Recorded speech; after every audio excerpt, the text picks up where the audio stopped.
This is the agenda, guys. We're gonna solve that problem first. Okay, this is the one, the letter grade of CS 110A. What is the input here?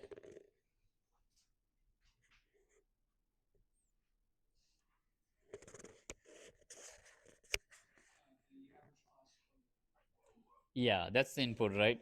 It coming in the form of a dictionary, right? But that's happened in the main program. Okay, so don't get confused. So the input is coming in inside a container, right? That can also happen, right? Really common, right? So that container is going to sit on in the main program. Okay, but you may think, okay, so you can input the entire dictionary as well, which is fine too. But I would say we stick with um, accessing the total we want, like student we want, and then passing it to our function. Okay, all right. And you can see that so we can simply do this example that given as a part of our understanding. Okay, so remember, guys, okay, you can do your understanding in code as well, because you are simply trying few things out, just to check whether this is going to work or not, right? So it's not working out like doing understanding, like just a workout. No, you can be like just simple code workout as well. Okay, so let's do just that. Okay, so the input,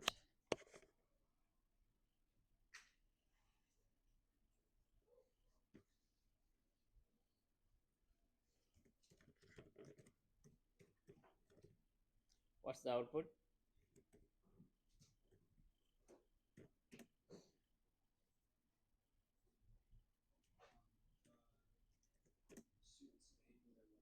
Yeah, letter grade, right?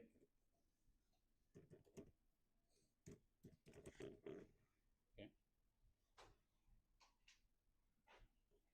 all right, so let's do our understanding step in here in the main program. Okay, so I'm going to do is, let's say, class total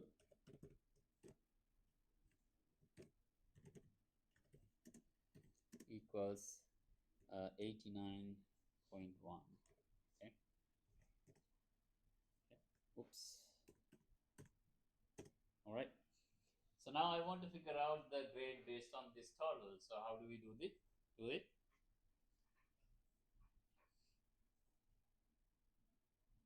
So this is an A, right? But we want to figure it out, right? Whether it's a A or something else. How can we do it? If, right? If class total, right, is, so just let's only stick to, like figuring out whether it's a A or not, right? So um, greater than O equal 89, right? And then we print A, right? Looks like this, right? And you can see that this, for this particular student, it's A. Okay. All right. So, well, let's change this to 89. Still an A, right? So the expression is wrong. So what should be the correction there?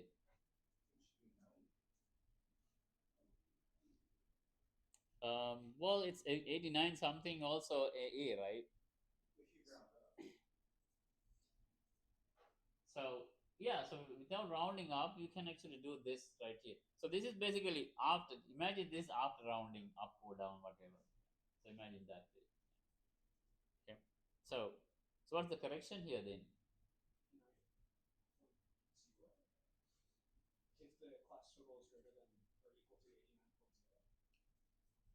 This work. Let's just try.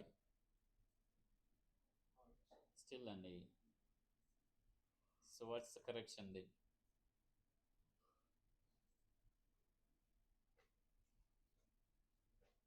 89 is a B, 89.1 is a A. Okay, so that's what we are testing out. So kind of idea is to figure out what kind of a comparison criteria would work, and it's just one example would work for other ranges too. Okay,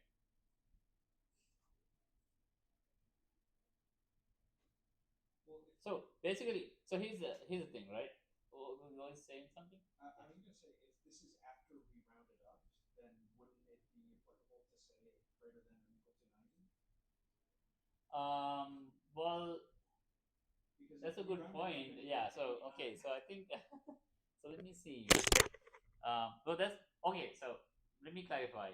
That's what I actually do manually, right? But we want to do this in the program. So imagine now. Okay. So I'm going to take back my comment to him.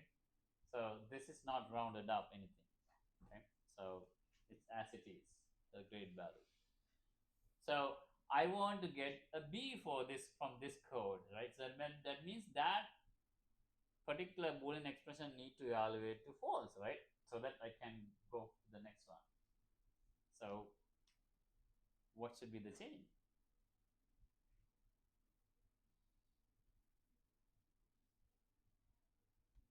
Just adding this one now, else B. Just only taking care of A and B scenarios. well, this would still be B, or this will still be A. No, that's right. So it's wrong, right?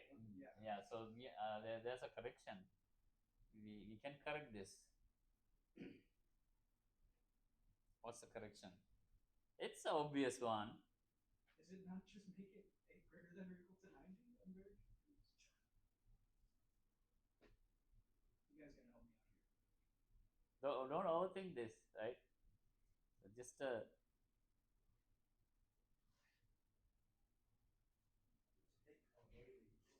sorry. No.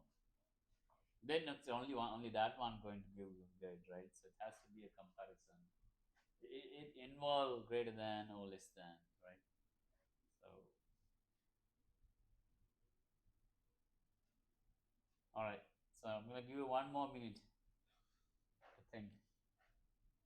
Think about it, right? So remember, there are operators we learn six comparison operators, six relational operators, six Boolean operators.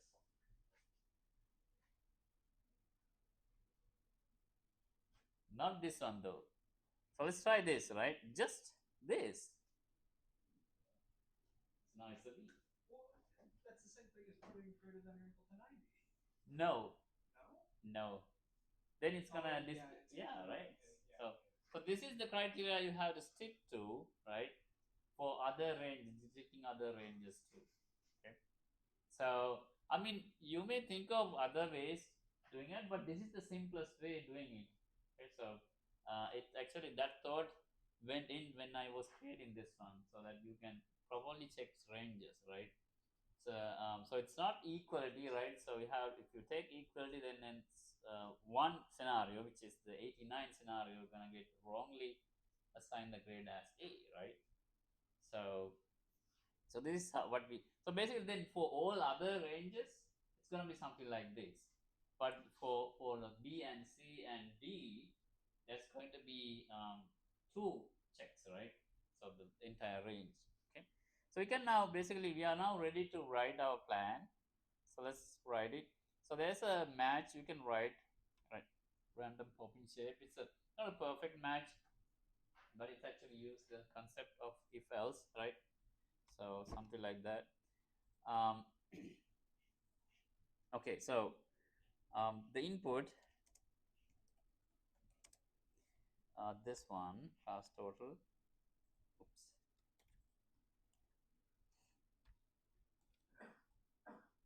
True.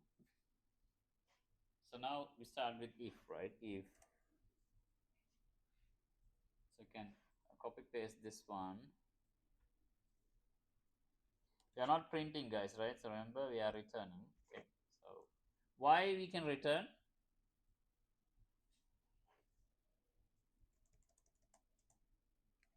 Why we can return? Once we figure out a certain grade, that's it, right? So it's a final answer. There's no other grade, right? Or no other things to check. So we can return our, even in our function, we can return that value from our function. So return A, right? All right. The next scenario, 3, step 3. So it's a else if, right? So now it's two values. We'll probably, so we will actually use AND, right, to combine them, right? What is the first condition? Cost total.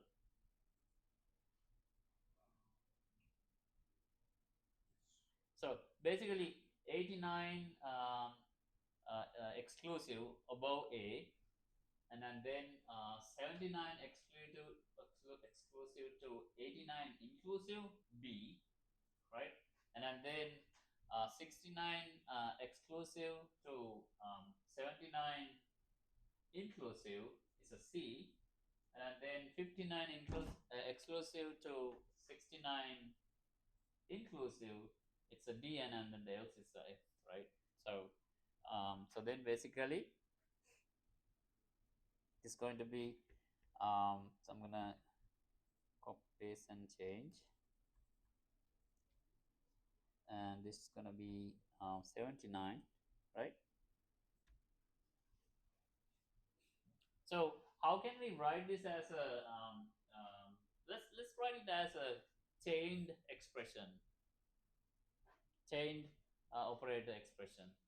So I'm gonna bring the 79 to the front, right? So it's gonna be like this, right? And then this should be then what? Yeah, less than or equal to 89. Okay. You can of course use AND as well. So if class total is, I mean, I would say like this. Well, if this is true, it should be other way around, isn't it? And it should be 80. Less than or equal. It should be 89 with that. Well, yeah. So yeah, 89. So okay. So and you can see that beside using AND to combine two expressions, this is a little bit elegant because there's less coding here, right? So so then what's the answer? So it's basically 2.3.1. Return B, right? Okay. So I'm going to copy paste and then change. So what's the next one then? Step 4.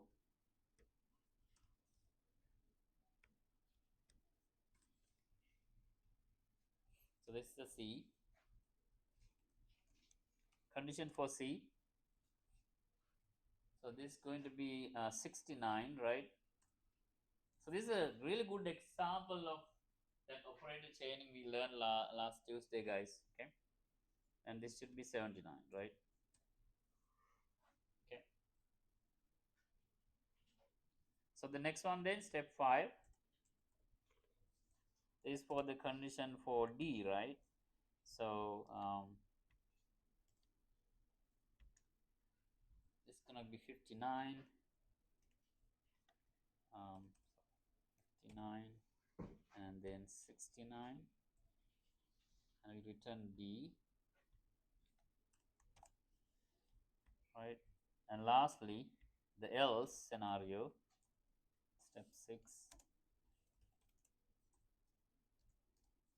This will be 5.1,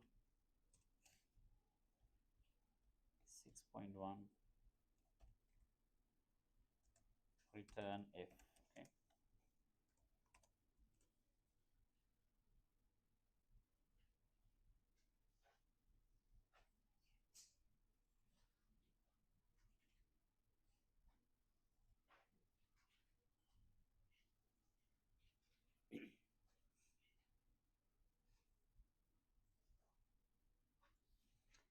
All right.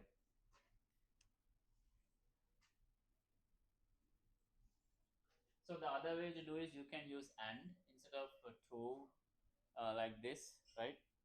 You can combine each one with the and as well. Oh, you can write six or five.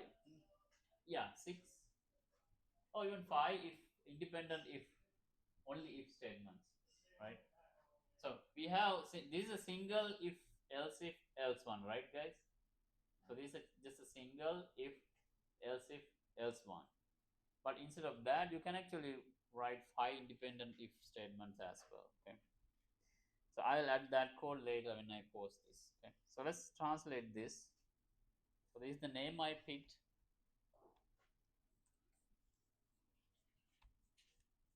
So class total we input. Okay. And so I'm gonna simply copy paste and change.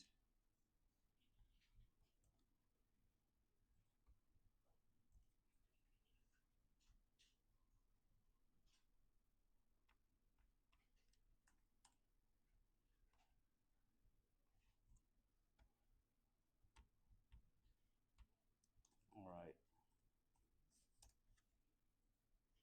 So it's elif.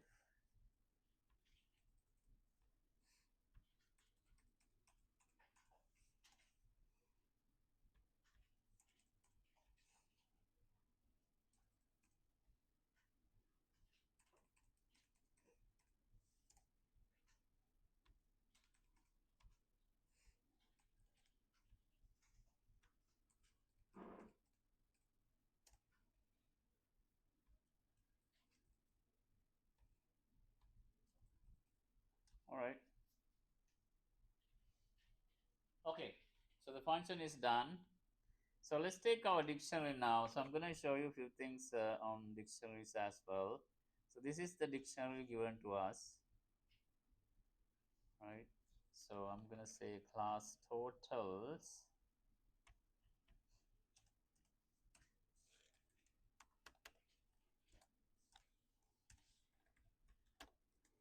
equals this.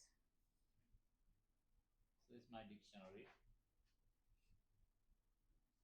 So note the again note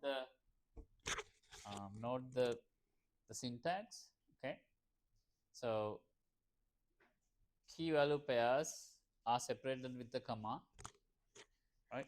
Key and the value separated with the colon. Okay. So what can be a value? Sorry, what can be a key in dictionary, Python dictionary? So a little bit extra that is in not in your curriculum. So can a list be a value? Sorry, key in a dictionary in Python?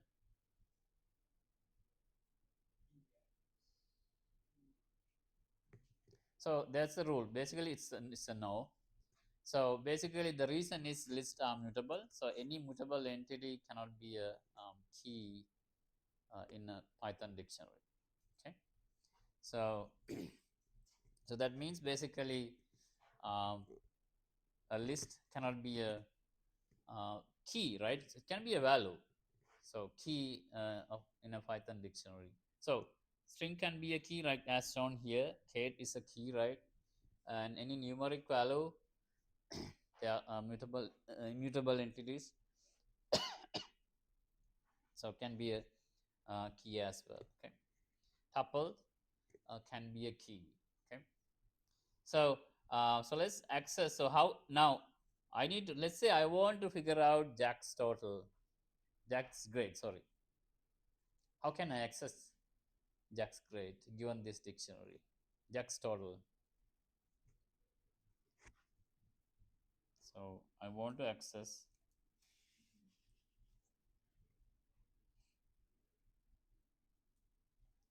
Jack's total.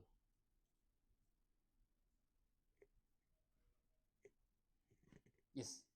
You put the brackets in the So the index operator, right, and the key inside, yes. right? Okay. So key is Jack.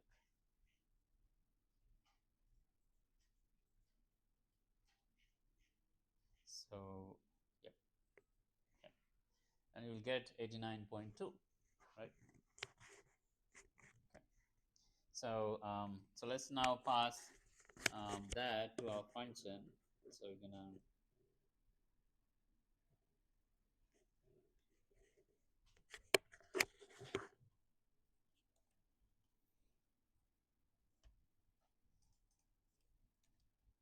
so print.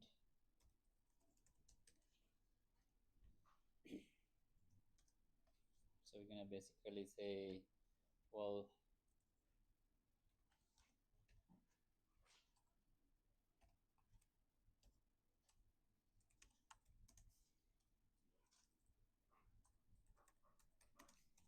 total equals this, right? So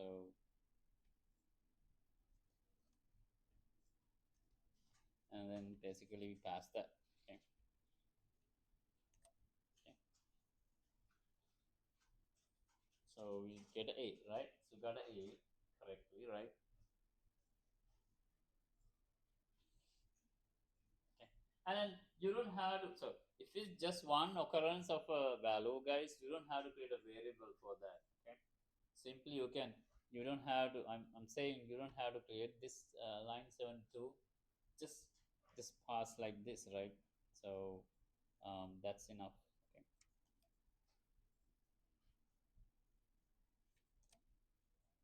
Okay. I did so to show you guys. Okay. Okay. So that's done.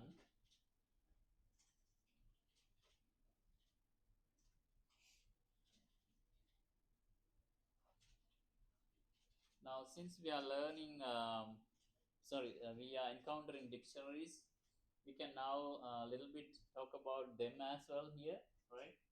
So, let's say um, I want to access Ben's total. Okay, so print, right? So, so instead of Jack, I'm gonna say Ben. So, right. So, what do we get here? Why? Ben is not there, right? Okay. So basically, I wanted to show you if you try to access a non-existing key, it's going to return a key error. Okay, and it's a runtime error. So basically, yeah, and then so let's say now you want to add bin. How do we add?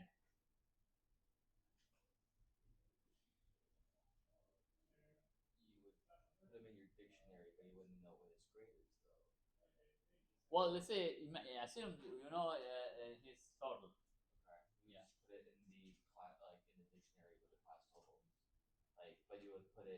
Mhm.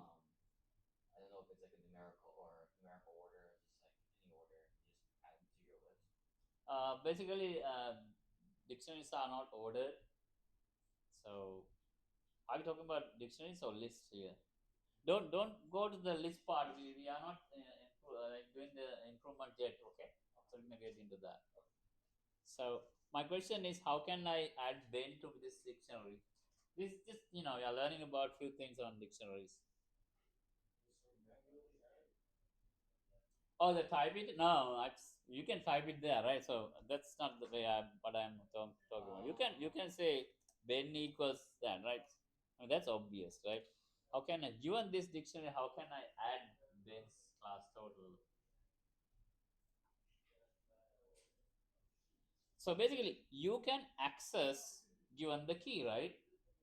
So if you want to create a key value pair, then you can do the same thing like this. So this is what I'm going to do. So I'm going to block this one because it's not existing. Now I'm going to take this, okay, and equals, let's say Ben's value, like we're not a string, right? It's actually let's say 87. Okay.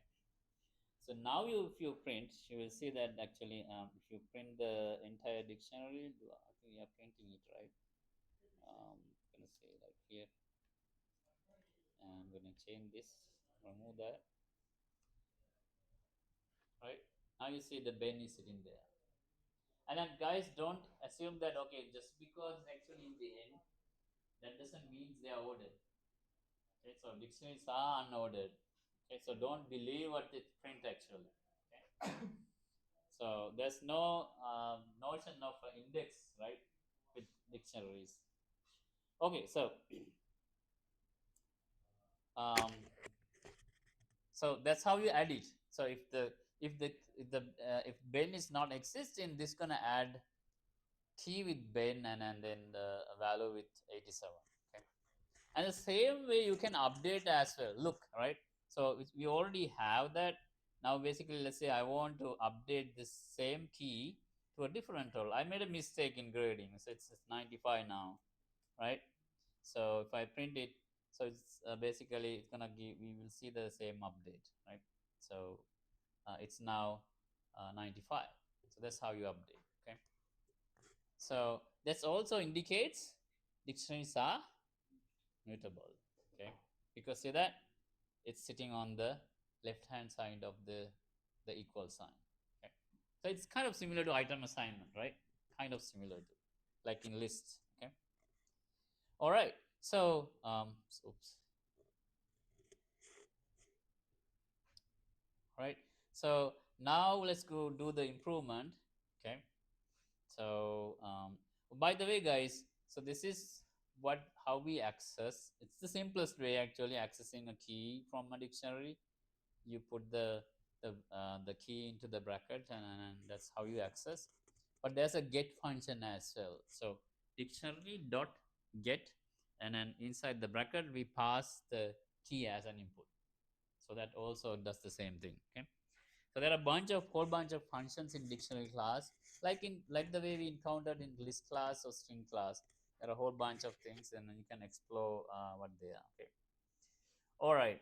So let's add the improvement. So it's saying that okay. So update the dictionary with this. Okay. Okay. So basically, so what do we have to do then? Create that dictionary cover or So we have the dictionary already, right? So we're gonna update it, right? So let's, for example, take let's say Kate. So Kate's. So this makes sense, right? Because the class total is belong to the student. Letter grade also belongs to the student. So why not incorporate them together in a list and then assign to the same Kate, right? And that's the obvious action actually, and it makes sense, right? So we're gonna basically do this. So let's take only Kate for an example. So what we have to do over here is, right? So we're gonna access Kate's um, total, right? So basically like this,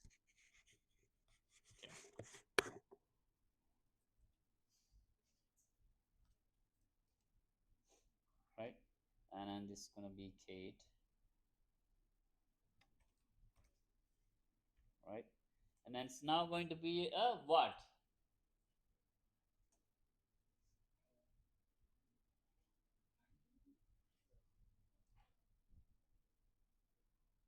We're pretty much doing it this manually. It's overall, what is it going to be? We are not just so we are done the first part, right? So we know that it's a letter grade, it's final, so we calculated that, but we are doing the improvement. So doing this now. oh So it's a what now? It's what type of, yeah? So list. it's a list, right? So it's a list, yeah. I'm being vague sometimes. So don't. So I want to make the discussion interesting. So um, so so this is a list of what now?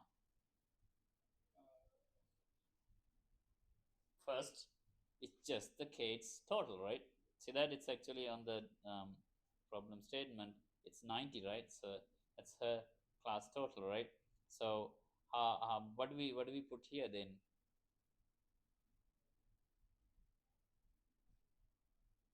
The skates total, right?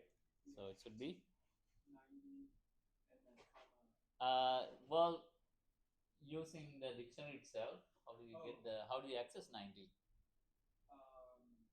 It's class totals at cage. No, no, we are talking about only the class total, not the grade. Letter grade. Letter grade comes next. Next element is letter grade, right? First element. So there has to be two elements here. First one is class total and comma the grade, right? So what is the first element going to be?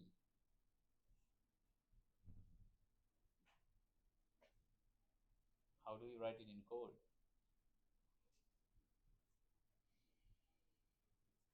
Don't overthink. It's the answer is visible right here. You see it actually.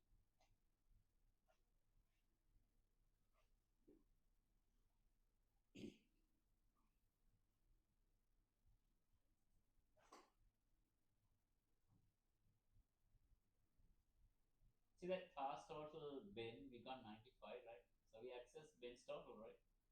So this should be then Kate's total, right? So what's the code then?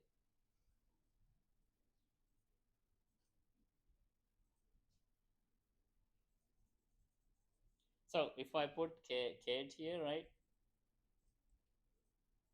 I get 90, right?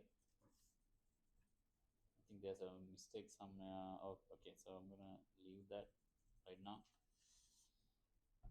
Um, come on, compiler. Okay. So I got. Where is it? Sorry. I should be printing it. Sorry. So this is not what I meant. I'm gonna print this one. Let's print this one. Um, First print. All right. So I'm gonna block this one. Okay. 90, right? So that's how you access it. Okay.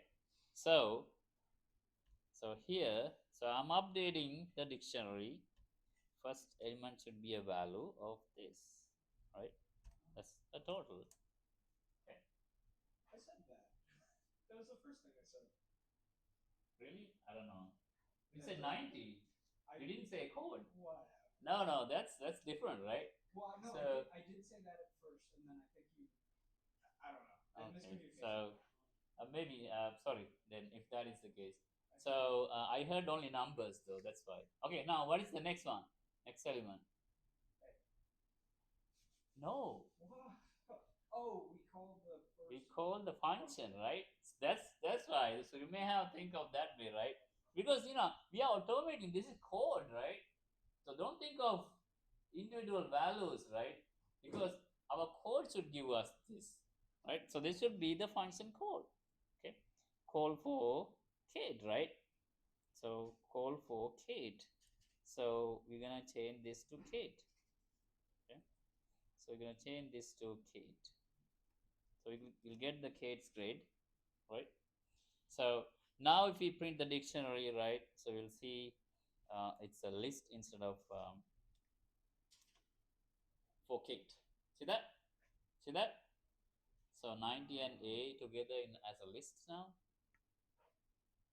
right? Because we change the key value of that key to a list. Okay. So you will have to do this manually 4 times, right? So to change the other keys. Okay.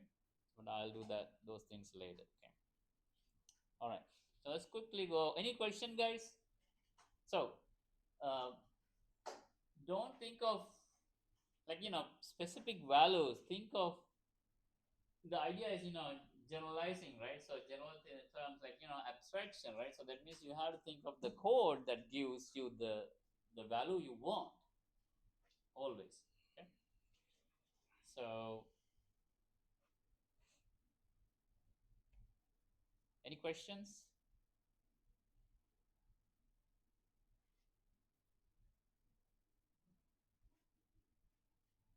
All right, so now, so let's answer those 5 questions. All right, write a Boolean expression you used. Okay, yeah.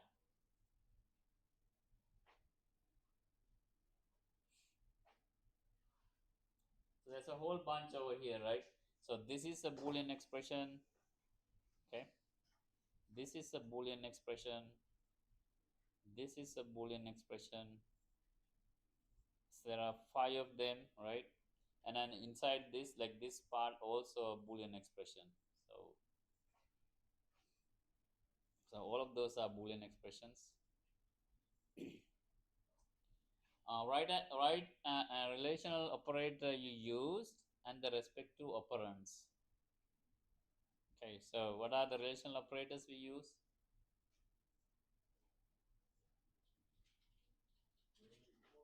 Yeah, there are 6 of them, right? But here we use this one and this one. So there are, I think, 2 of them, right? And then let's focus on this one. So what are the operands? Focus on that one, the line 50. What are the operands?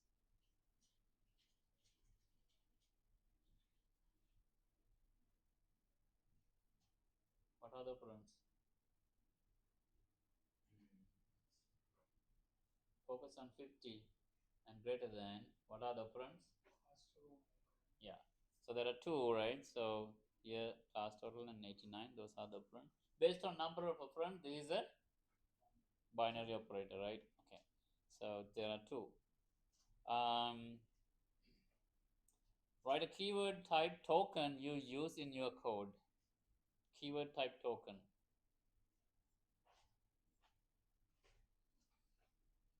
How many are visible here? Let's count. Keyword type token.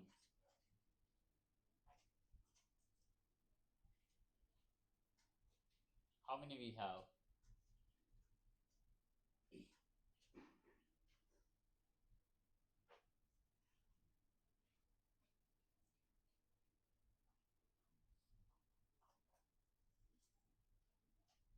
Shall we count? So def is 1, if is 1, right? Elif 1, return is 1, so 4, and then else. So there are 5, right? 1, 2, 3, 4, 5. 5 here. You can pick anyone. Write 2 punctuated type tokens you used here.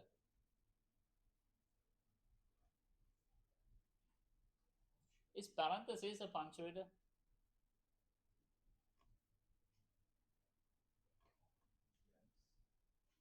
Well, it's a punctuation in English, but not in Python. It's actually an operator. Actually, in here it's an operator in this view. Actually, at least. So what are the punctuators we have here? Colon. Colon is 1. Yes. What's the other one? No. Bracket. I said it's an operator here.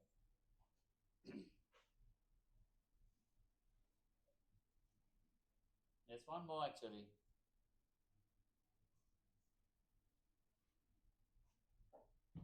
What's the other punctuator?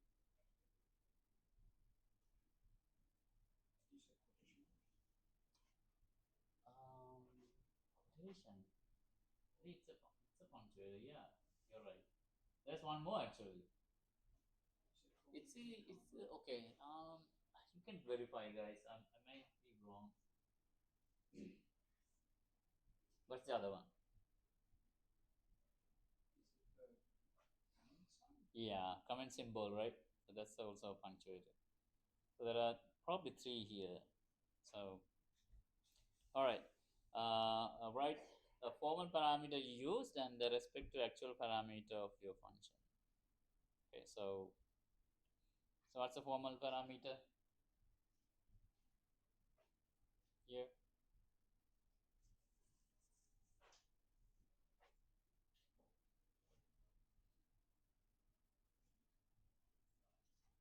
Class total, right? and this is the formal parameter or just the parameter. And then in the call, all of these are like, this one is the argument or the virtual parameter, and right here also that's an argument.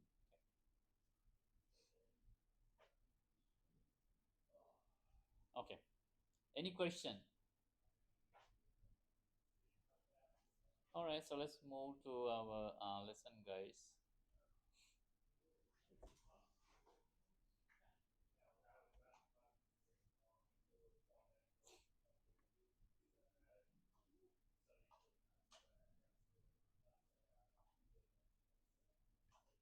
So we finished this one. It's right here. So I mean, Cybook have broken this like utility of if else into bunch of sections, but the idea is basically same, right? So and this one again, you can actually detect ranges with gaps also using if else. Okay, and then chained operators as actually logical operators. Okay, but combining those.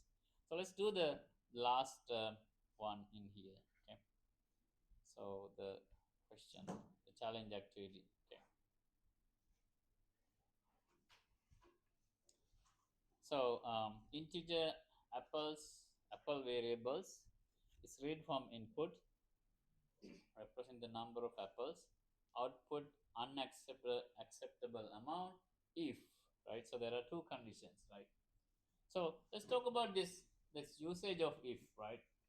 More frequently in problems involving conditional execution, you would see the word if itself in the statement.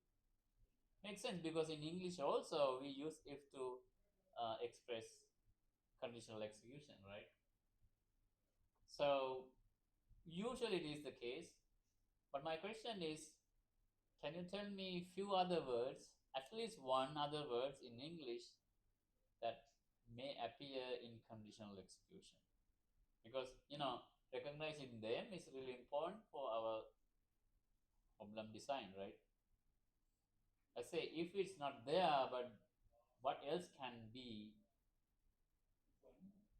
There you go. Yeah, when is one, and there may be others, but when is we usually use sometimes, right? When this happen, do this and something like that, right? So that's actually a conditional execution.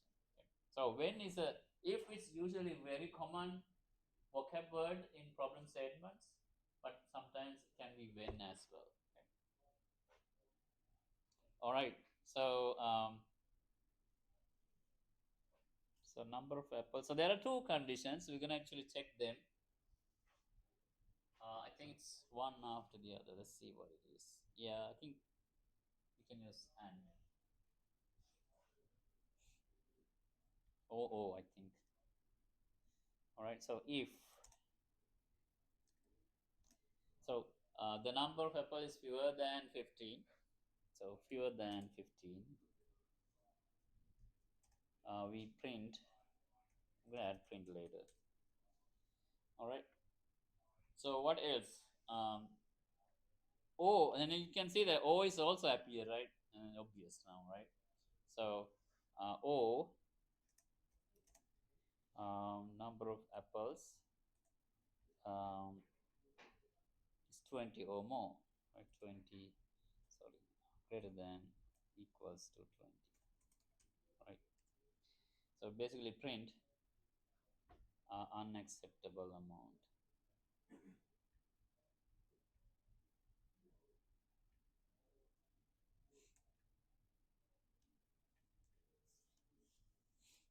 Let's check.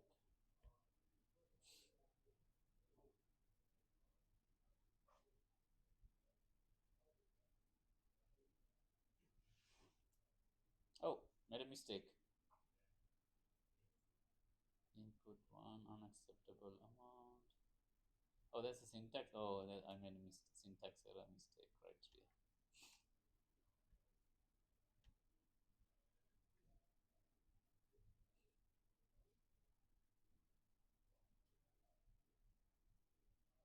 All right.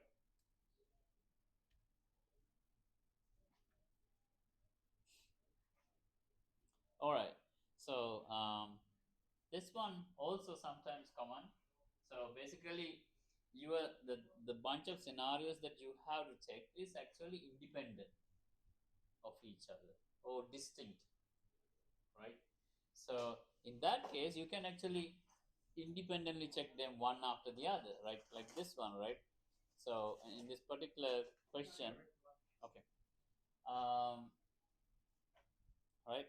So we are checking the age, and let's try this code out, and then this is actually Python tutor embedded. Okay, let's run this code, and you can see how it actually works. Okay, so remember we start off at the top, right? So every program start at the top, so top down approach. So we start at the top and you go next, and then because Python tutor allows you to check line by line, so go for like run forward, right? So we are now right here, and you can see that input 26, and then this we are checking less than 16, so this is false, right? So will we execute this one? No, right? Because this is false, right? So this is basically the really important fact, right? We go inside if only if the respective boolean expression evaluates to true. Okay, all right. So then now this is evaluates to false. So we can basically we don't execute line 5. Okay, and you go to the next one, right? So likewise, we are now go to line 7. Okay, now this is true, right? So we will actually execute line 8, right? And then next one also true. So we can say that, right? We are printing, right? So right here, I think I click on this one. So you are old enough to drive. So I printed that, right? So we are here now, right? When I click next, I'm gonna print that line. So basically, um, you are old enough to vote now, right? So because this is also true, this is also true. So we'll print that line as well. So most rental car companies will rent to you, right? So and then age is now greater than 34. We are checking for that, but age is 26. This is false, so we'll not print that. Okay, that's it. Okay, so I highly recommend this tool, guys. It's helpful tool. You can actually click right here and pick Python as your programming language and copy paste your code and check your code. Okay. All right. So basically, what we did was, and then this basically sometimes give you the other option to do the branching, right? So sometimes it can be a one single if else branch, right? Else a statement, and then we have branch inside, but it's now dependent, right? It's not independent, but you can also do it this way as well. So basically, you go one after the other. Go to one if a statement, and then if it's not working, and then go to the next one because the flow of execution is top to down. Okay, all right.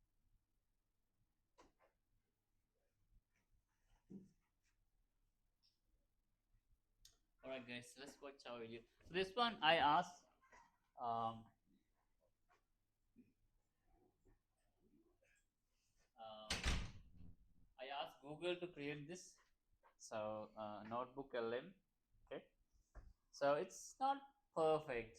It's AI, and it actually talk about an example, but you don't see it. So the code example code, it's talking about example code, but you don't see in the first part actually. So but you can guess what it is. But yeah, but other than that, it's actually good explanation of the. Remember we talk about truth value on Tuesday. It's talk about truth value execution and also short circuit execution. Okay. So let me open it. I just published it, guys. It's in module 9. So let's watch. So I gave 4 references. From that 4 references, it actually created this video.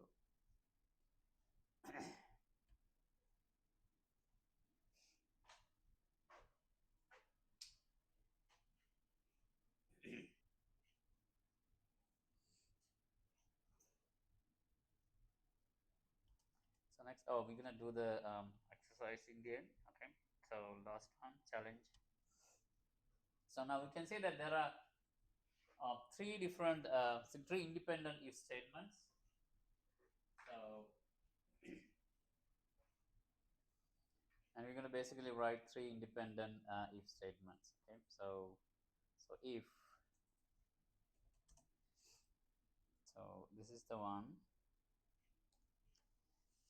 So if it is greater than then output greater than 12, right? 12, then print something. So I'm going to just write empty and unchain later.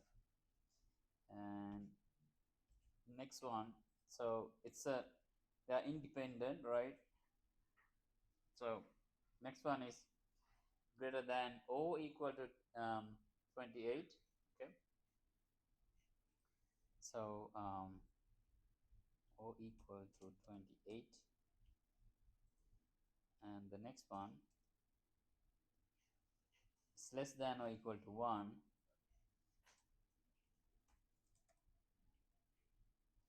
All right, then we're going to print what? So for this one, print this. For this one, print this. And for this one,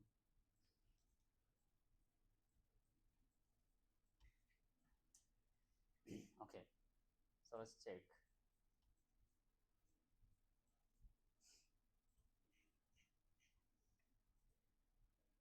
All right, so likewise, okay guys.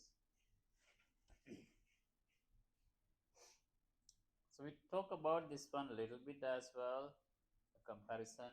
Okay, so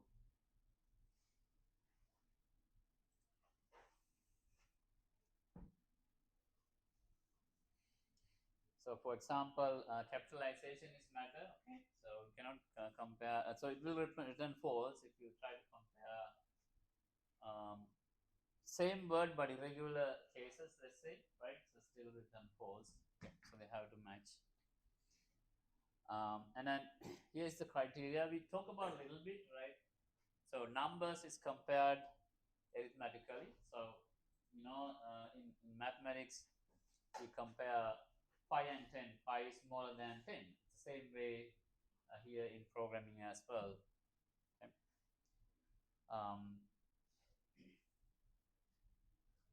For strings, right? So that means basically, let's say you have a list of numbers and you have to sort, and that's obvious, right? So depending on the way you want, right?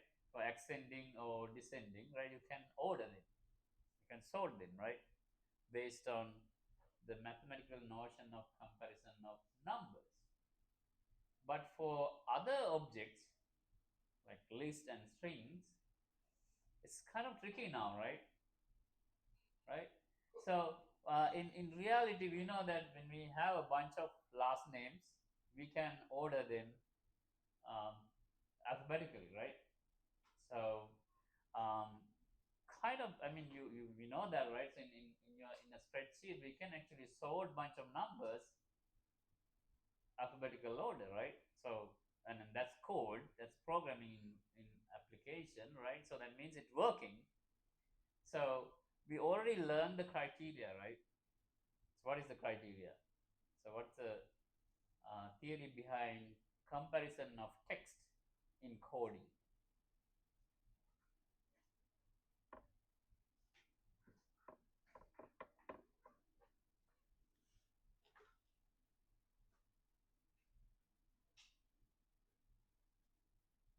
We learned the technique behind it, right?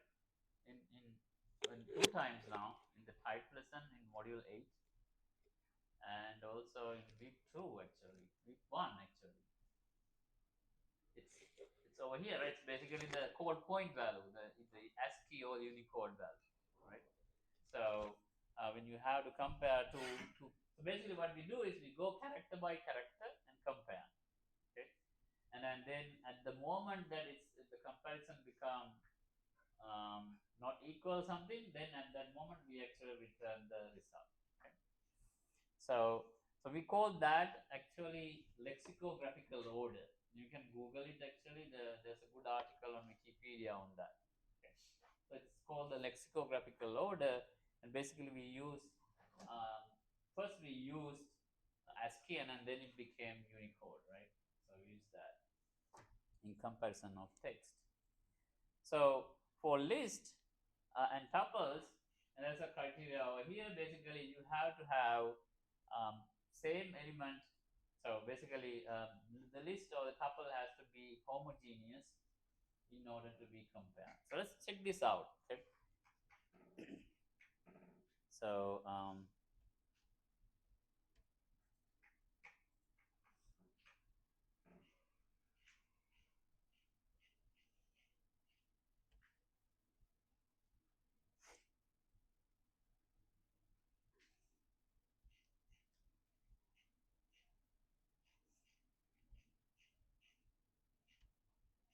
all right. So let's say I have so I'm gonna print ABC and then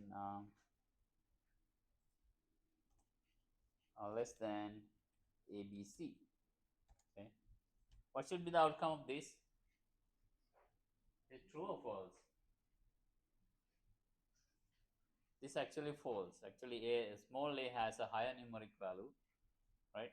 So basically, what Python does is basically, in a nutshell, this is a complicated scenario. Actually, I mean, it's not this criteria. The lexicographical order is not in your curriculum, but if you are curious, just Google it. So basically, start off with the single or both first letter, and then start comparing and move forward. So take small a and compare it with big A in the other. So we know that small a has a higher numeric value than big A, right? So at that moment, well, it's false now, right? It's not smaller, so it's larger. So it's actually returned false. It doesn't even check the rest. Yeah, it doesn't even check the rest. So even like for example, oops. So if you put a bunch of other like D over here, still false. Okay. So because that decision happens at the from the very beginning and goes to the next one. So for example, if I have small a in the next one also, it goes to the next letter and then compare. So like so basically, yeah, that's what happened. Okay. So and if we, let's say this is also ABC, now this is actually true, right? So I'm waiting. Just start running. It's true now, right? So when this comparison happened, Python pad. So now it's actually see, okay, all three letters are equal, right? So then it knows the length of that one is 4, this one is less, so it's actually pad up to that length. Pad with the 0, empty. So empty is always less than any character, so it actually returns true. Okay, so that's how the lexicographical ordering works. Okay, so we can read about more on that. Similar goes to list as well. So it's a similar ordering technique, but it in this case can be anything with this list, right? So so let's say print. So let's say 1 comma 2 comma 3, and then let's say less than 4 comma 5 comma 6. Okay, so is also false. Yeah, it's true, right? It's small, right? Okay, so Does that also only compare the first? yeah, you're right. So let's check this one, right? So I'm gonna leave that and then try this one again, different, and like just one. still true. Because only take first occurrence, it's make a decision. Okay. So and these are important things in comparison, right? Sometimes it's the key phrases. Okay. So likewise, for dictionaries and dictionaries, it's only, so there are 6 comparison operators, right? Only equality and not equality works. Nothing else works. Okay. So it'll return an error. I think it's a type error. Oh, yeah, it should be a type error. So if you try to check that, like two dictionaries, print, and then I'm gonna say let's try like this, less than this. So these are dictionaries. So they are both happen to be empty. Yeah, it's a type error because it's not defined for dictionaries. Okay. All right.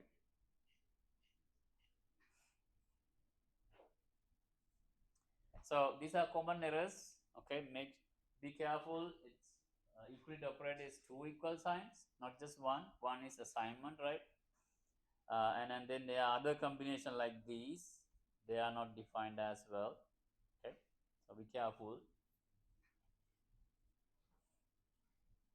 So order of evaluation. So I think we already talked about this, right? Precedence.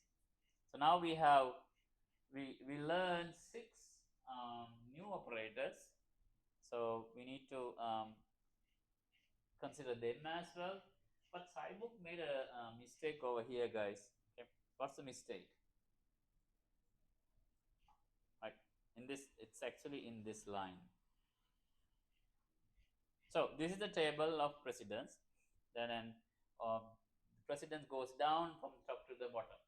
So if we have more than one in a single line, they have equal precedence. So then what's the mistake in line column row 2?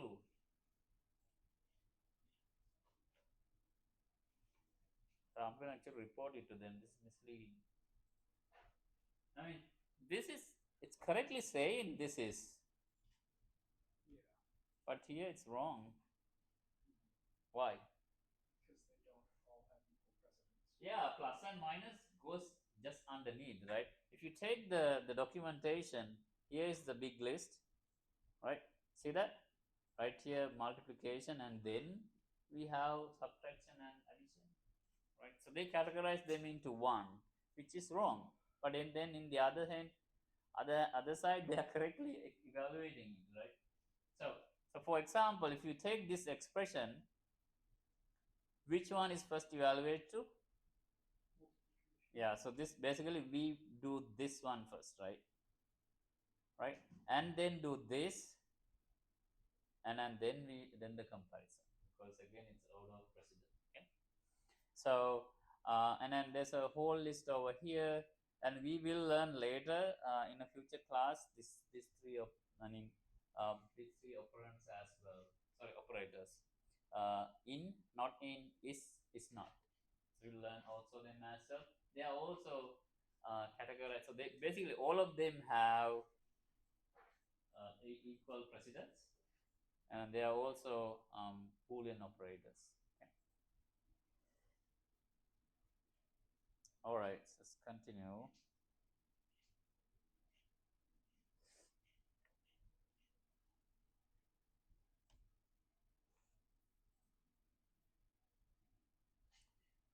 All right, so code blocks.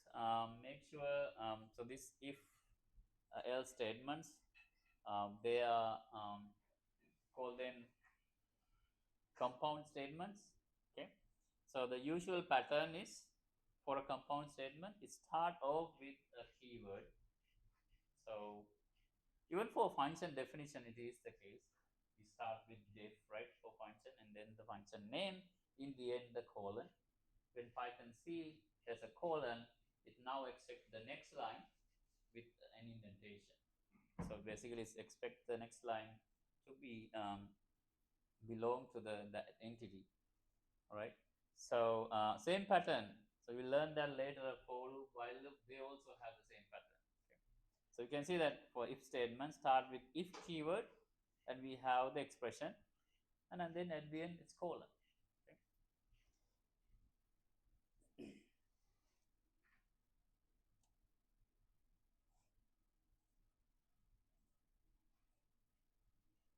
And then some case studies there as well. Okay. You guys should try this out as some additional practice. So I'm gonna go over this one, the highway number one. Okay. So I'm giving you a template, guys. Okay. So please use this template, and then you have to first type your function. Then you have to use input to collect the input in the main program, and then call the function. Okay. So basically, you have to print the code. Okay. So there are some hints, and basically the problem is says basically this is not like 100% correct, and this is basically a kind of a simplified version of it. Okay, so but if you enter a number, basically you have to figure out whether it's a like interstate highway or local highway, and then likewise, right? Um, and then basically something like this you have to craft and return it. Okay, so that crafting you can do it as a f string. Okay, so you can do so as f string. Yeah, so basically it's a bunch of if statements, and then you have to figure out based on that number. So the input is an integer, okay, and the output is actually a string. Okay. All right, I'm gonna go over the discussion.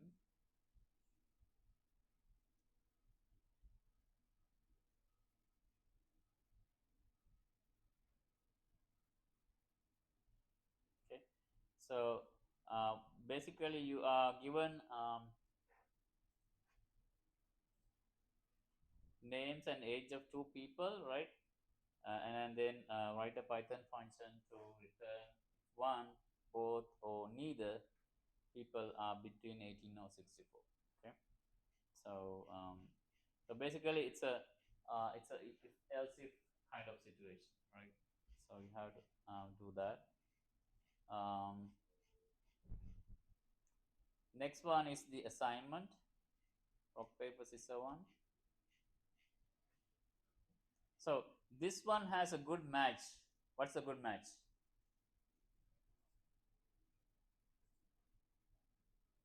You already did a good match for this one actually. The random popping shapes, right? Yeah, so you created a criteria, right? So same here, right? So you are now going to create a criteria to pick um, rock, paper, or scissor for the computer, right? So you're playing this with the computer, then yeah, so that's it's kind of the amount of criteria is also same, right? So we had square, circle, and triangular in that one, right? Here also rock, paper, scissors, so three, right? Okay. So one thing I want to point out is that so um, there's a randomness here, right? So it's always going to be a problem when we auto grade using code check. Okay, so I already saw a couple of students, including Sean, right? The code is correct, but the output is mismatching with mine. Okay, so I'm thinking of a fix, but it's a long shot. Okay, so um, so basically, if your logic is correct, please let us know. And then I also told Rehan as well. He's the TE for this, and then to check code manually. Okay, please let us know if you think your logic is correct. And basically, you have to have syntax error free code, right? Obviously, right? And it's now running, but logically there's a mismatch. So if that happens, let us know and we'll check. Okay. All right. So basically, and you can see that even with seed setting the seed value to get a same random number always, it's not working because the criteria here you select is now mismatching with mine. For example, you selected 2 is rock, I selected 2 is paper. So now there's a mismatch. Okay, something like that can happen. All right. So that's it. So let's do our um,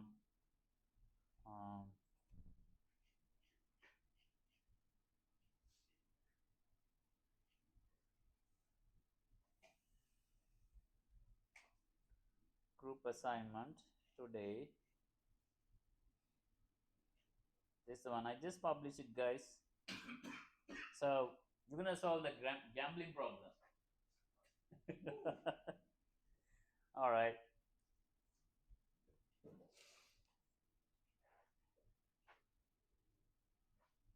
Okay, so let's see, right? So you first have, so this is basically a virtual gambling company throwing two dices together. Okay, so first you have to write a function to simulate throwing a single cubic dice. Okay, so that's the part one, and then you're gonna basically throw two of them and then do this game, right? Why it's 12 for winning the most? Yeah, highest, least possible value, right? So it's this, because you have to roll 6 and 6 always, right? To get 12 combined value. Least likely highest outcome. Yeah, yeah.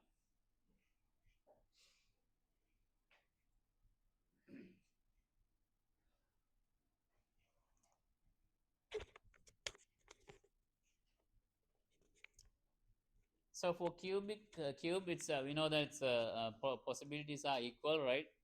But why I said um, um, in particular, you have to assume that equal probability. If it is not, what will happen? Yeah, so then what's the, so in coding standpoint, what's the problem then? It's still random. Can we use randint?